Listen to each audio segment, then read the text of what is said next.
Also die Gedanken, die ich hatte, waren natürlich erstmal Aufregung. Ich meine, ein Praktikum im Ausland ist erstens mal eine neue Umgebung, dann natürlich neue Kontakte mit anderen Menschen, die ein anderes System durchlaufen haben, die in einem anderen Land leben. Ja, also es war schon Aufregung, aber auch Freude. Also ich habe mich auch Le début, ben, déjà je suis allée chez une des vendeuses, j'ai dit comme quoi je faisais mon stage et indirect elle était contente. Elle m'a accueillie, elle m'a présenté les autres de l'équipe et du coup direct j'ai commencé à travailler et ils m'ont montré comment ça marchait. Also das war eigentlich sehr herzlich. Klar, in Frankreich ist immer mit entweder schüttelt man sich die Hand oder mit dem Biesen. Also normal, wie ich das vorher dann gesagt bekommen habe, man schüttelt sich erstmal die Hand ganz seriös, aber die kamen dann alle schon auf mich zu und man hat sich dann gleich schon mit dem Biesen sozusagen begrüßt, obwohl man sich noch überhaupt nicht gekannt hatte.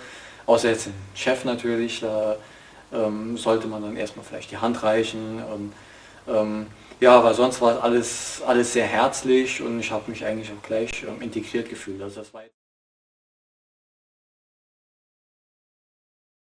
Ben, je trouve que ça allait beaucoup plus facilement qu'en France. Ils s'intéressent beaucoup plus aux stagiaires et si jamais on n'a pas de questions, si jamais on ne comprend pas, ben, on les pose des questions et eux ils sont sympas, ils répondent direct et voilà. C'est beaucoup plus facile le dialogue avec les Allemands, je trouve.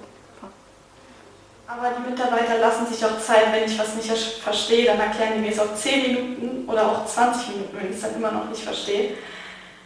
Was zum Glück noch nicht vorgekommen ist, aber sie bringen die Geduld auf und versuchen es auch auf mehrere Möglichkeiten. Selbst wenn es auf einem Blatt Papier ist, wo sie mir es zeichnen, es kam schon alles vor. Also mit Händen und Füßen geht es immer. Also ich fühle mich wohl in dem Betrieb.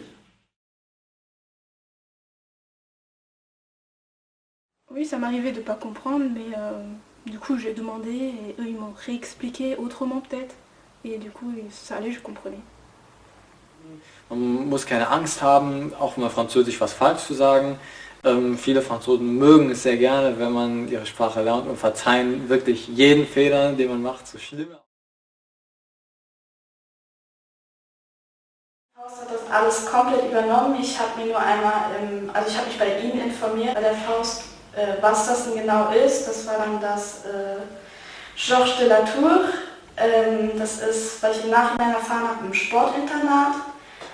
Es gefällt mir sehr gut. Man hat zwar den geregelten Ablauf und auch Zeiten, an die man sich halten muss. Aber so kommt man auch unter Leute und macht auch mehr Erfahrung mit der Sprache. Ja, und dann habe ich eine Gastfamilie zugeteilt bekommen, beziehungsweise Kontaktdaten von der Gastfamilie bekommen und habe mich dann mit der arrangiert, wann ich komme, wie das aussieht mit dem Essen dort. Und ja, wir haben uns dann so organisiert, dass ich dann 2 Tage vor Praktikumsbeginn in der Gastfamilie angekommen bin und dort auch sehr herzlich aufgenommen wurde und ja, dann dort während der Praktikumszeit gelebt habe und auch an deren Leben dann wirklich auch teil hatte. Also wir haben Sachen zusammen gemacht und das war wirklich auch eine schöne Abwechslung, neben dem Arbeiten auch noch eine Freizeit. Und dann auch immer, dass man mit Franzosen zusammen ist. Das war dann wirklich auch für die Sprache und für die generelle kulturelle Bildung, sage ich jetzt mal, war das sehr, sehr förderlich.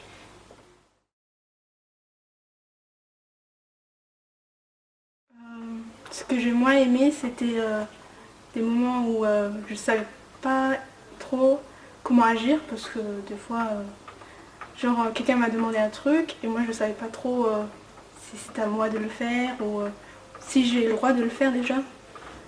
Et du coup, je ne savais pas et j'ai redemandé, mais ils m'ont quand même expliqué et du coup ça allait.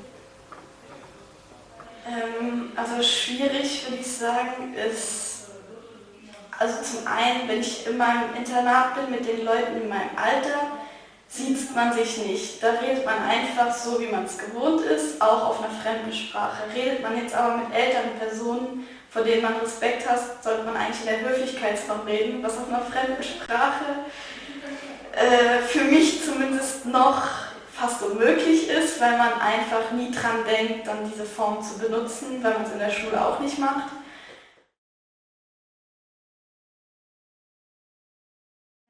passer à plus dans leur CV. Même s'ils veulent travailler en France, c'est toujours bien vu de travailler dans l'étranger, d'avoir une petite connaissance au niveau du langage.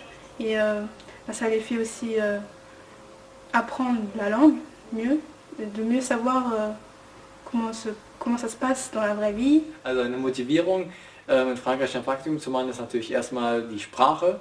Man lernt die Sprache des Partners, des Nachbarn kennen, man lernt viel über seine Kultur. Und was man auch nie vergessen darf, ist, dass Französisch in vielen anderen Teilen der Welt gesprochen wird. Das heißt, Französisch eröffnet auch die Türen nach Afrika, nach Kanada oder andere Teile Europas wie Belgien oder Luxemburg. Und generell ist die französische Sprache auch neben dem Englischen eine wichtige Zusatzqualifikation, auch wenn man sich bewirbt später. Und das ist immer noch so ein kleines Plus, was man sozusagen in sein eigenes Profil einbringen kann. Und je sais pas, ça change aussi un peu la personnalité et ça change le caractère au niveau, je sais pas, tu es plus ouvert au niveau international, tu es plus prêt à aller vers les personnes et de demander, parce que tu es obligé de demander plus d'informations des fois. Was war für mich wirklich eine tolle Erfahrung auch in einem Land, das mich manchmal verwundert hat, manchmal aber auch beeindruckt hat von den Unterschieden zu Deutschland. Man hat viel gelernt, man konnte viel erzählen im Nachhinein und ich denke, man kann auch einfach seinen Horizont einfach dadurch erweitern. Résumé, je dirais, c'était vraiment un bon moment et je ne regrette pas du tout de l'avoir fait. Au contraire, je veux même travailler encore plus en Allemagne et je suis sûre que voilà, je n'irai pas ailleurs. Voilà.